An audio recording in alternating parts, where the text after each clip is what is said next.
আজ ২৮শে ফেব্রুয়ারি শনিবার। আজকে পাকিস্তান শ্রীলঙ্কার ম্যাচ আছে ৭টা থেকে। আজকে পাকিস্তানকে অবশ্যই জিততে হবে।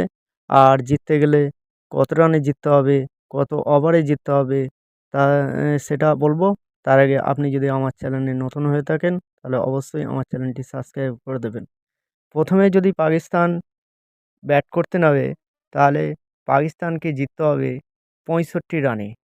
এই ৬৫ রানে জিততে হলে পাকিস্তান প্রথমে যদি বিশাল অঙ্কের ব্যাট করে রান করে, সেক্ষেত্রে পাকিস্তানকে অবশ্যই জিততে হবে ৬৫ রানে।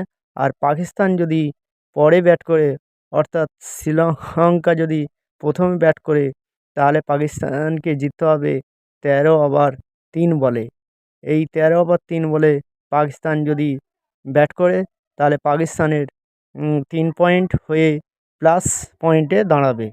কিন্তু এখন শ্রীলঙ্কা এই নিউজিল্যান্ডের পয়েন্ট আছে ৩.1.390, আর পাকিস্তানের পয়েন্ট আছে ১ পয়েন্ট, যেটা বৃষ্টির জন্য ১ পয়েন্ট পায়।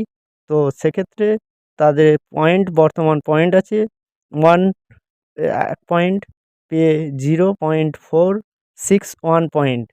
তো এই পয়েন্টকে প্লাস পয়েন্ট যখনই করবে, তখনই পাকিস্তান কিন্তু সেমিফাইনালে চলে যাবে। তো এটা খুবই মুশকিলের ব্যাপার। তো দেখা যাক, আজকে যখন পাকিস্তান শ্রীলঙ্কা ম্যাচ ৭টা থেকে শুরু হবে, তখনই বোঝা যাবে যে পাকিস্তান কতটা কী করতে পারবে। পাকিস্তান সেমিফাইনালে যাবে না নিউজিল্যান্ড, এটাই দেখার ব্যাপার।